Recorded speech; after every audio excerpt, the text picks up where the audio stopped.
Hey everybody, you're listening to Spot Callers, the podcast that we'll give it to you in 30, 40 a month days and days or less. We're busy people, and there's just been a couple delays doing the podcast. People are really focused on doing the RNC meetup. Justin's a very busy person. I'm a busy person. But we're here, and I have a very special guest, man of many accolades, top 5 chat instigators, professional axe thrower, double XL, every man, 6 man of the year, Robby Rav.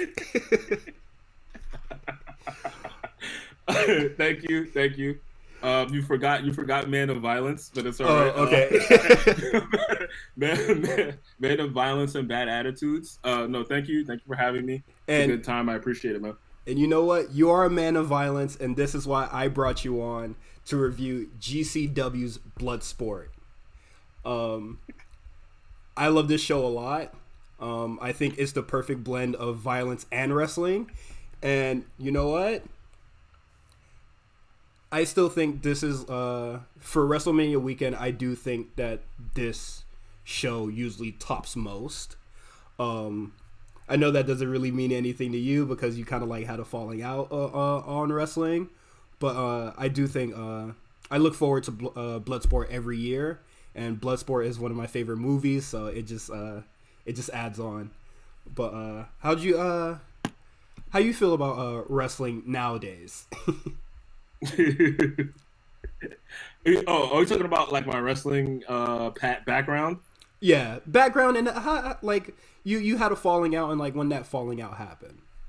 When did the falling out happen? You know what? I don't even think there was a real reason for the falling out. I think I just like got more like involved in like sports and like playing video games and shit. And when I realized I had to watch like a bunch of matches to stay abreast as a teenager, I was like, yeah, that's the end of that. Like that's kind of where it ended. Like just me knowing I had to watch a bunch of shows, and that took me out of it.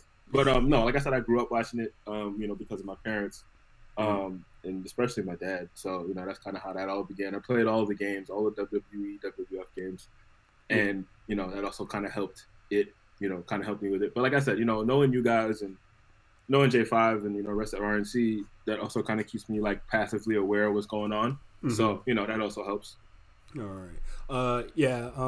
J5 not here this time. He'll be back on the next episode.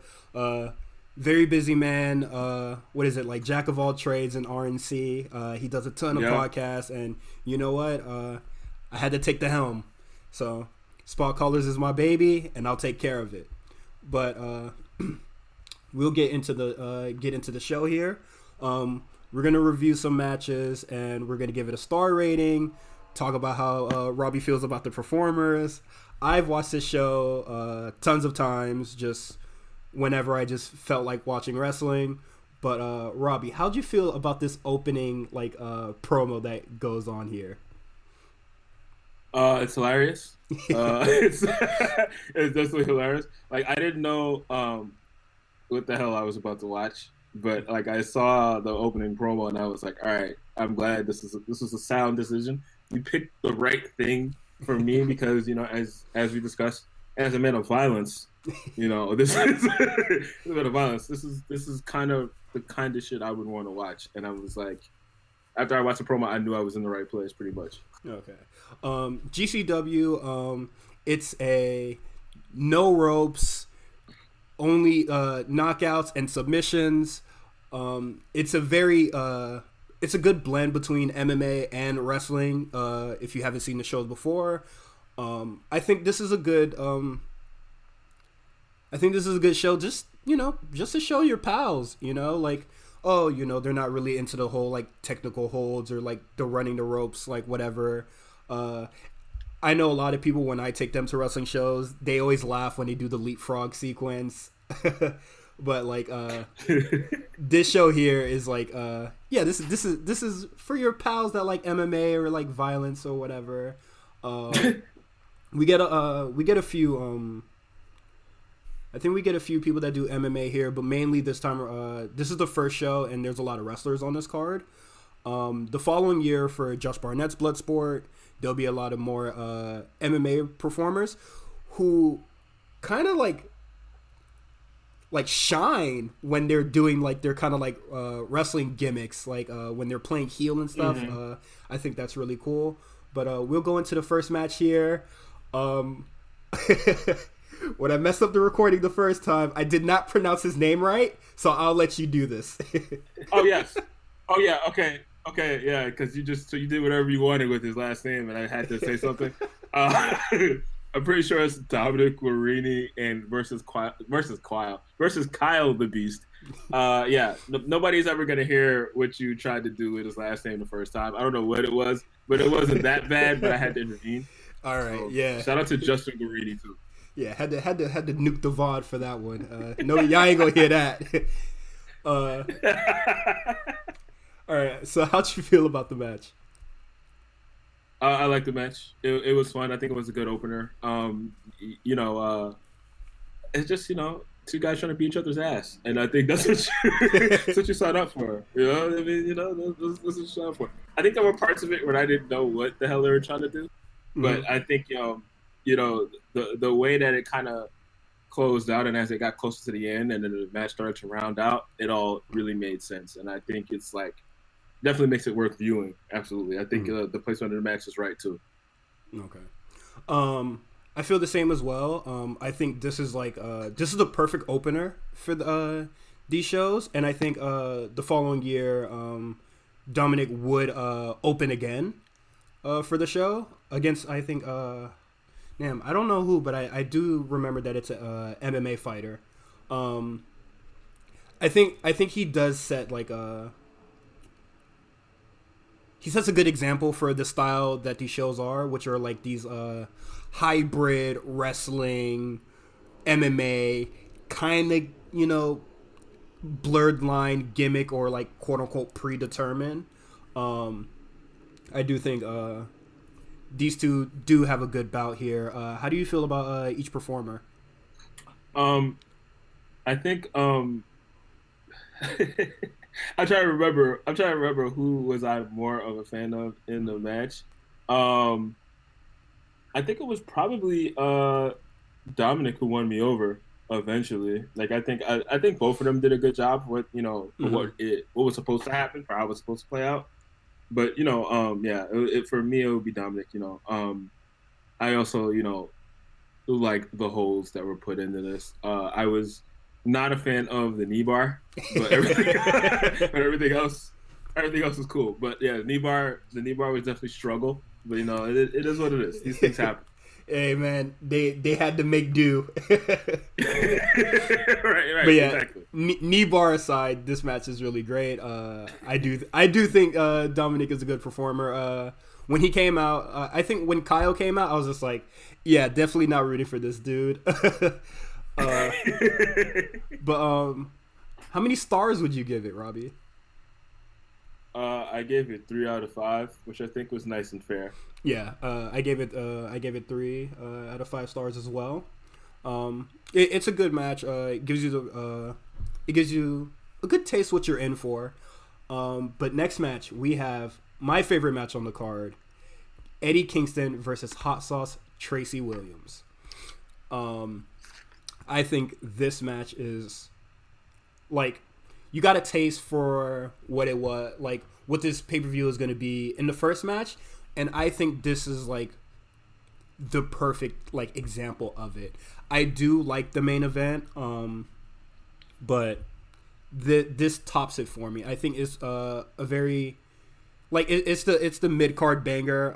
If you saw Josh Barnett's Bloodsport this year, it's essentially the Masada Takeda versus the Jonathan Graham match.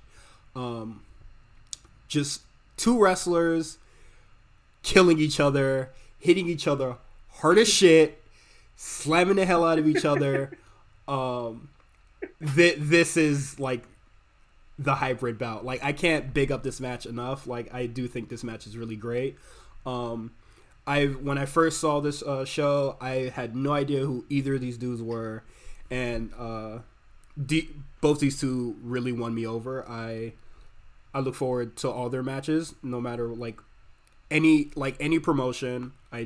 If I see either of these two names, like I'm all in. How'd you feel about it, Robbie? Yeah, I felt the same way. I think I enjoyed what I saw. Especially the slapping part. I don't know what the hell that was about, but the striking exchange. Yeah, yeah. I don't know. I don't know what the hell that was about, but I mean, like I said, I was still like very much interested and kind of enthralled by the fight. I think also kind of the difference in styles really sells the fight too. It really sells the match too. And I think that's just like, I mean, that's good booking in my mind. Like, I think you put together what works, and I think on paper you wouldn't see how it would make sense, but seeing it play out in the ring, completely different. You totally get, why it went the way it went. Yeah. Also, hot sauce is a crazy nickname. I don't understand. I don't like, maybe an and one fan. Yeah. That's the first hot sauce I thought of. I was like, oh, okay. Yeah, cool. Probably a huge hot sauce fan. But I like Tracy Williams a lot. I did think the strike exchange was a little weird, but you know what? That's what happens in wrestling. Like, it happens a lot in wrestling nowadays. But like, after the strike exchange, you're like, all right, no, we're turning this back into a fight. So, yeah. Personally, I gave this match 5 stars. I love this match a lot. How'd you feel about it, Robbie? I gave it 4. I don't remember, like, and matter of fact, yeah, and I gave it 4, and I wanted to point out that also that I like loved the finish. I think the finish really did it for me for the most part. The finish was fantastic, and I also kind of couldn't really see where the match was going, and I think that's important. I think that sense of deception in like wrestling and stuff like that is important, to kind of from an entertainment value perspective, and this had that too. Yeah. Yeah, it didn't look like, like it was quote unquote predetermined. Like the match could have really went either way. What I've seen from I'm gonna stop saying hostels, but Tracy Williams matches in other promotions. He can hit. Like, he is a heavy hitter. So he could have knocked out Eddie Kingston at any point. And you know what? Speaking of unexpected knockouts, we go into the next match. Masada versus Martin Stone, who you may know as Danny Burch on NXT. How'd you feel about the match, Robbie? I like this match. I hated the finish, but I liked this match. The match was the finish was awful, but I think I liked one of the suplexes, and here I was kind of amused by the striking this time around. Yeah. Also, it opening with Masada spitting on him was kind of wild. It's just like Bloodsport period is like kind of a wild ride. You just don't know what's gonna happen match to match, and you see stuff like that, you're like, oh, all right. Like, so yeah. Yeah, it's a very different wrestling show, and you've taken some time away from wrestling, so like seeing this is like really weird. Especially when you see like this bald European dude and his trunks or whatever, and then you get this grungy braided beard, just like some random dude like, oh, these two are gonna have a fight? Yeah, this is normal. I'm personally not too big on this match. I thought it was really weird. Commentary does talk about Masada being a deathmatch wrestler, and Martin Stone being like your European style wrestler, like your William Regals type that can really lay on hits and really wrestle that technical style. But since it's Bloodsport, it's just like that doesn't matter. Like, it just matters how well you can hold yourself up in the fight. And you see that here. Like, in my opinion, I think the better wrestler. Sorry, Masada. But he loses, and it's just like, that's Bloodsport. It doesn't matter how well you can do your technical holds or whatever. If you get knocked the hell out, you get knocked the hell out. But if you've seen the show, this knockout is pretty fucking weird. Like, Masada puts Martin Stone in this trash triangle, and then like starts laying in some elbows in the triangle, you know, to like, I guess, make up for how trash it is. And Martin Stone probably blinks, and the ref is just like, "Oh, he's dead."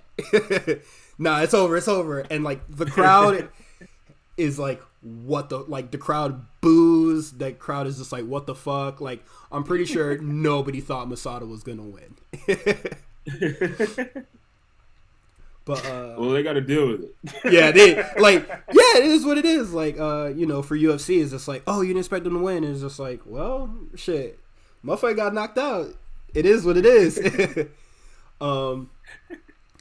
But Masada wins. I gave this match 2 stars personally. I'm not a big fan of it. But I'm okay with what I saw. You know what? I'm gonna change my stance. I'm gonna I'm gonna go 2.5, man. 2.5? I'm gonna lower it. I'm gonna drop 2.5 because I had it 3 originally. I'll drop 2.5. Oh damn! You know what? It was, but whatever. Words are powerful. Let's be honest. I'm a master of persuasion. Okay, we got the next match going on here. We got Filthy Tom Lawlor versus Walter, and I have to ask you, what was your first opinion seeing Walter? I honestly thought like, yo, he's kind of big and wild out of shape for this, but I already assumed, you know, just seeing enough matches, you kind of like, all right, so he's gonna be the strong guy who ups the violence. That's kind of what he's going for here, and you know, and didn't really disappoint. You know, I mean, that's what he came for. But you know, I'm gonna stop slandering people for coming to matches out of shape. Someone's gonna find the audio and run down on me, and that's not really what I want in my life. So I don't want to have to cop a plea. So yeah, we can't take you to the we can't take you to WrestleMania next year, bro. Walter go see you. Oh you that? Oh, I heard about you.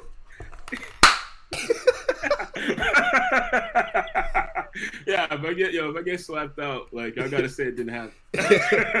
I gotta lie, say it didn't happen. But yeah, like Robby says, like Walter does play the big dominant heel here, and Filthy Tom Lawlor, who is an MMA fighter, he plays a very good babyface for the most part. I just think it's very funny when he gets like Walter's like beating his ass, and then he like gets a second wind, and then Walter's just like, no, we ain't doing that here. Like Walter's like beating his ass, you know, the crowd starts to rally behind Lawlor. He's like getting fired up. Walter just slams his ass down, and you know what? That's what I expect here from these hybrid, you know, kind of like blurred the lines of gimmicked fights. Commentary tells a really good story here. Like, this match is probably the most pro wrestling match on the card, and I really like that a lot. There's good storytelling going on here. The violence is great. Walter does good. Also to note that Tom Lawlor comes in injured. I think something is wrong with his left arm, right? It's his left arm, and he gets his ass beat out of that cast. He gets the cast beat off him. And at that point, that's when I started laughing. So, Lawlor comes in with his he comes in with like a shooting sleeve, and then Walter kind of like, you know, like as a pro, you know, it's second nature to a pro wrestler. Like if you see that your opponent has like an injury, you kind of like go for that. And then Walter in the match takes off like his cast, and then like starts beating at his like his left arm. And commentary points out like, oh, if this was a UFC fight, like, you know, would have been disqualified. But guess what? This is GCW Bloodsport, motherfucker. You know what you came in for. But yeah, Tom Lawlor did great as a babyface. He does a lot of good stuff for MLW now. I gave this match 4 3/4. Almost damn near perfect, honestly. But what'd you give I'm it? gonna keep it real. I gave it a 5. I kept it G. I gave it 5 stars. Really? I was sold. That's two 5-star matches on the card. Watch Bloodsport. This card is great. I think this show is really fantastic. Now we go into this next match. The Dirty Daddy, Chris Dickinson versus the Beast, Dan Severn. That's his nickname. I don't know what to. Dirty. All right, man. Anyway. All right. You gonna hit me with the Ayo in the group chat, bro? Huh? No, go ahead. The Beast, the legendary Dan Severn versus who I had no idea who the hell this guy is. But there's a promo that happens and Chris Dickinson's talking his shit. He's just like, you know what? Like, I don't really give a fuck. Like, Dan Severn, the Beast, whatever. Motherfucker, this shit Bloodsport. I'm gonna knock this motherfucker out. You know, on his real city girl shit. And you know what? Hey, man. He did. But, you know, they have to protect the legacy of Dan Severn for some reason, even though this man is like 65 years old. Yo, he old as hell, man. He should have been in the house. He should have been in the house for this shit. I'll be honest. I'm personally not too high on this match. Dan Severn comes out in he comes out in the tee, already sweaty. Like, I don't know. Dan, you know what? I'm gonna keep the say. We're not gonna trash who's out of shape here. But it doesn't work. It doesn't work to Dan's advantage here. This match. Yeah, I felt the same way. Like, I'm sorry to cut you off. Yeah, but sorry. Yeah, it's all good. I felt the same way about the protecting Severn's legacy because they did. Like, they really didn't have to, but they absolutely did. And I was like, let him get washed, man. Like let him get washed. Man. Keep it G. It's Bloodsport. Let this old man get cooked. Yeah, it's Bloodsport. In Bloodsport, an old guy might get knocked out. Like, I don't see the problem. What's really the issue with that? And also, yeah, the match was not good. I just want to throw it out there. You're also correct. The match definitely sucked. And I was laughing the entire way through it once I realized what direction it was going in.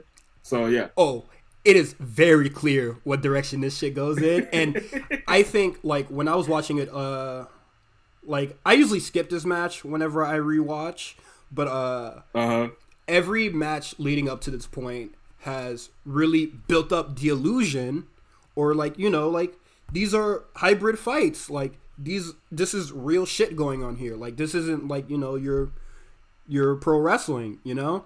And it's so clear that you know, that Chris Dickinson knocks Dan Severn out. He's out cold, his body is limp, and the ref is just like, break it up. No, call the fucking match. Like, Dan's done. I don't think this shit did any favors for either of these two performers here. No. The next year, Chris Dickinson would have a match against Andy Williams, who is also another really old dude. I guess he's just a grandpa killer for Bloodsport. But I think the match with Andy Williams is so much better. It's what it really should have been. And you know what? It gets so pro wrestling to the end that there's like a weird, like, there's a brawl angle at the end that goes on here. Like, it's clear that, like, Chris Dickinson should have won. But the ref is just, you know, they had to protect him. And you know what? Chris Dickinson's just like, this is bullshit. It starts swinging on this old man.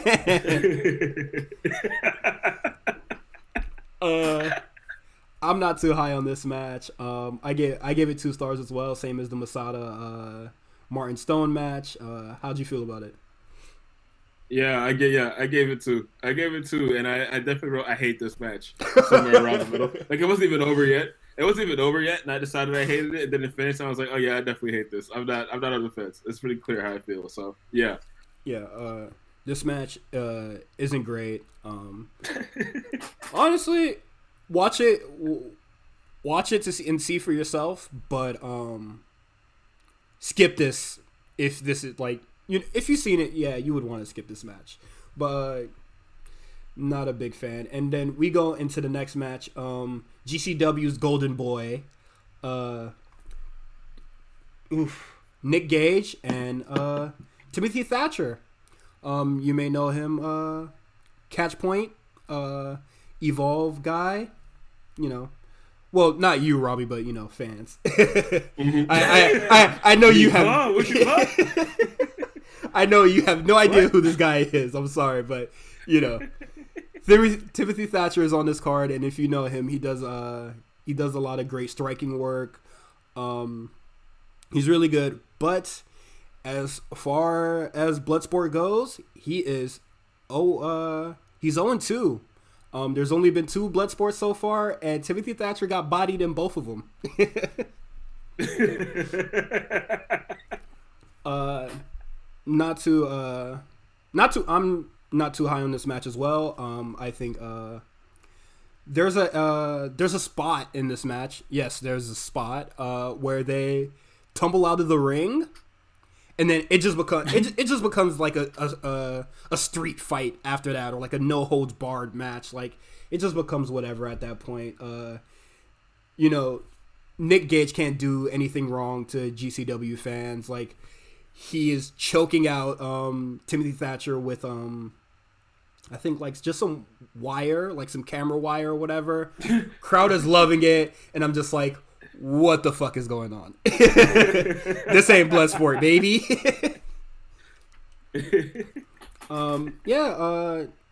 Nick Gage, a deathmatch wrestler. I think at this point in time, he is GCW's heavyweight champion. Honestly, he just sticks to what he knows. I'm gonna be in a fight.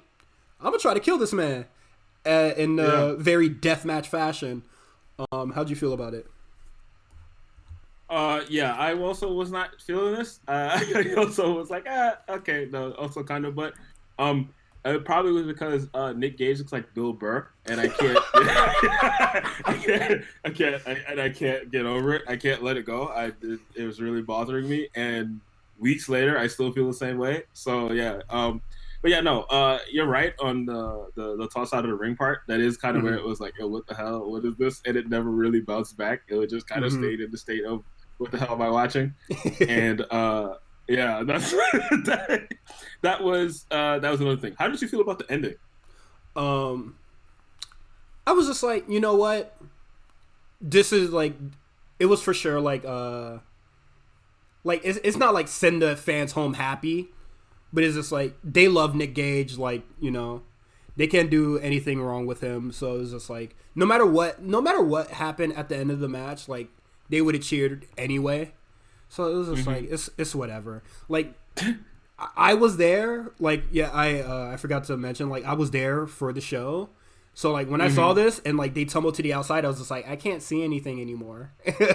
They're supposed to be on the platform and fighting. Like I can't see shit. It was whatever. I didn't like the ending at all. I gave this match 2 stars. This match becomes null and void after the tumble outside the ring.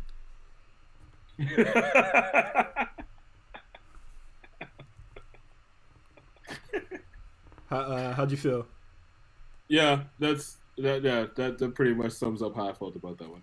Yeah, kind of like it's weird that like the match like stays strong for most of the card, and then when you get to like some of these like high anticipated matches, like I'm pretty sure like a lot of people were just like, holy shit, Dan Severn, like wrestling, marks and right. People that know about wrestling is just like, holy shit, Dan Severn, like I might never see him again in my lifetime. He comes back next year. Timothy Thatcher, I don't know a lot of people that go to Evolve shows, not to bury Evolve, but like, I may never see this matchup again, kind of situation. Like, this shit might be like really cool, and then whatever, it just becomes a whatever match after that. But now we're here at the main event: Matt Riddle versus Minoru Suzuki. Loki doesn't show up, even though at the beginning of this DVD, Matt Riddle is calling him out. Stop ducking me. Come get these hands. I want all the smoke. I put together this whole show for us to fight in the best way possible, and Loki does not show up. But you know what? They get a legend in Suzuki, and I think this match is great. I think this match is fantastic. No, it's a good match. It does get kind of weird at some points. Like, it does get like pro wrestling esque. Not in the Walter Filthy Tom Lawlor kind of way, just like some weird spots that happen if you're familiar with Minoru Suzuki's work. Minoru Suzuki tries to do like some submission outside of the ring, but there's no ropes there, so it's just like, all right, you're just gonna fall on the concrete on the outside. Like, what do you want to do? But how'd you feel about this match going? It's funny you brought that up because that was the same exact thing I was thinking. I was like, all right. So where do we go from here? Yeah, like so some of the striking exchanges are like, they do look silly, but like, yeah, I think it holds up for the most part. Some there's a spot that happens. There's a really good German suplex in this match. Yes. And I was just like, yes, that really amped up the match. I was just like, oh, okay, this is really good. I love that. Whenever there isn't a striking exchange, I think this match really like picks up in quality. But if you know Matt Riddle and Minoru Suzuki, they're two heavy hitters. Like, striking is like kind of their thing. But the match does get weird when they strike, which was like very weird to me. What else goes on in this match? Oh, there's a great face-off at the start. Really set the tone. The crowd is loving it. The crowd was hot for like the whole match. Like, they were screaming. Yeah, they were. And I think also too, the part with the leg locks. Oh, yeah, very weird. Yeah. I was like, okay, cool. How'd you feel about the finish? I like the finish. I think also, you know what? Also, too, I think it's cool that like Riddle lost at his own event. I think that's I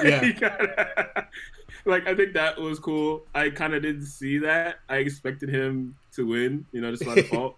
But it was a good finish. I like the finish personally. I just realized he definitely tried to like grab the rope that doesn't exist for leverage. I don't know what that was about. I don't know what that was about. Like, he knew it wasn't there, but he did it anyway. Like, so, whatever. Two dudes that are notorious for fighting, like shoot style or like, real fights. They do this weird pro wrestling thing where they try to like reach for the ropes or like just try to go to the outside and break the hold, but it just doesn't happen. Wait, all right. Would you have felt weird if Minoru Suzuki won, but it's Minoru Suzuki's Bloodsport? I would have. Honestly. Okay. I would have been like, oh, that's whack. Yeah, I think, you know what? Yeah, I think that's part of the reason why I'm like at peace with Matt Riddle losing. Because if it's not your event, if it's your event and you win, it's like all right. It seems like you book yourself to win. Yeah, okay. Yeah. That exactly. No, and you brought up a good point. Yeah, exactly. It would feel like you booked yourself to win, which is kind of like whack. But yeah. Minoru Suzuki, a legend, same as Dan Severn. But like I do think this in Matt Riddle's Bloodsport, I do think it's really cool that he wins. But next year for Josh Barnett's Bloodsport, there's basically two Dan Severns in the match where Minoru Suzuki goes against Dan Severn. No, not Dan Severn. Josh Barnett, my fault. And like neither of these two are willing to like lose, basically. Like they let it go to a time limit draw. and then they let it go into overtime, into another time limit draw. Basically, just like there's a double draw in the match. It is just like stop trying to like protect these performers in as far as, you know, like their well-being and their health. Mm-hmm. But like someone has to lose. Like, please, come on. Yeah. Yeah. Because I think, if somebody doesn't lose, I think you feel cheated as a fan.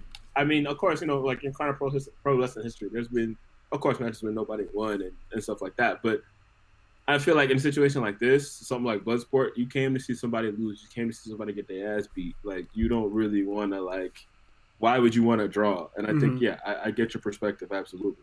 And this isn't, like, very, like, it isn't UFC, so it's not like, oh, like, there's going to be, like, somebody's going to win by decision, you know? Mm-hmm. So it was just like, you know, it came into a time limit draw, and then usually it's to move a story forward, but more or less these are like one shot shows. Like, come on, like, I'm pretty sure like Josh Barnett could have took the fall, but this is Matt Riddle, Bloodsport. Sorry, I went on a tangent. I don't know. I felt very strongly about it. Probably gonna review it. We're probably gonna review it next year for.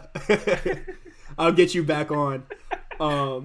But I gave this match 4 stars. I don't think it is as good as the Walter or the Eddie Kingston match. But how many stars have you given it? Yeah, I agree. I gave it 4. I think what kind of bothered me about it a little bit is like the length of it. It really wasn't that long. Like I was like, okay. Like I don't think they had like. I wish they had like a little bit more time to kind of develop it a little further. But I mean, you know, I was definitely overall satisfied with the final product. Okay. Overall with the final product, it's a good show. I was just like, all right, that's Blood. Absolutely. I did like there are some like classic matches on the show. Like I feel like everybody should watch like the 2 matches that we gave 5 stars, and you should like watch the main event. And I feel like you should watch the bad matches. Like you should see like Masada's trash ass triangle. I feel like you should see Dan Severn get smoked and still win. Yeah. I think it's worth watching. Yeah, this is a very good show. I think I encourage everybody to watch, even though it has its low points. In closing, man, we're definitely doing this. Yeah, we definitely have to review Josh Barnett's Bloodsport. I think there's some really cool matches in there. There's another classic in there. Oh man, yeah, we're definitely doing it next year. I'm gonna schedule that. might even record that bitch in advance. Nah, that shit's gonna be cool. But yeah, man, that's Spot Callers. Here with Robby. Where can they follow you? What you got to plug? I always got some shit to plug. You can follow me at Robby Rav, so ROBBYRAV, no spaces. That's on Instagram and Twitter. I'm a writer. I'm a rap writer, music writer in general. So there'll always be something like that. Of course, I'm on XXLmag.com. In the XXL magazine too. Probably got some video stuff coming soon too. So, you know, just keep an eye out pretty much. And thanks for having me, and thank you for the support. Hey man, you're one of my favorite people. I had to get you on the show, especially for a show like this. When I originally pitched you, Justin was just like, "You sure?"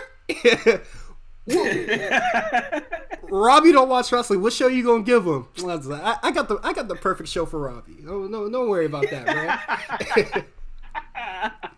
But this was the right show. You can follow us at RNC Radio Live on Twitter. You can follow us on RNC Radio on Instagram. You can follow me on Twitter at H_visibility.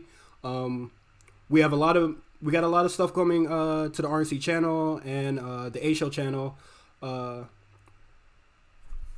We'll be having another episode of Spot Callers this month to make up for the delay. The call up. we might have some new stuff coming soon. Yeah, there might be some new shows coming soon. I usually get kept in the dark, but there's the A show should be happening every week. Yeah, that was. I usually do. That was wild. Like there's always some new stuff that I don't normally know about. But on the RNC radio channel, there's Overly Medicated. You could listen to the latest episode, but listen to episode 4, the one that we all came to LA for. Late fees. Unsure when RNC radio comes back. There's the Lookout. Man, there's a lot of stuff. There's a lot of content. I don't know how Justin does this. There's a lot of stuff to plug. Just stay tuned on the RNC Radio Twitter and Instagram. Follow all of us on Twitter, and we'll keep you posted on everything. Next show that we'll be reviewing. Where is the DVB? We'll be reviewing ROH Death Before Dishonor 4, and Justin will be on displaying all his knowledge about ROH while I go, yeah, yeah. But thanks everybody for tuning in. Peace out.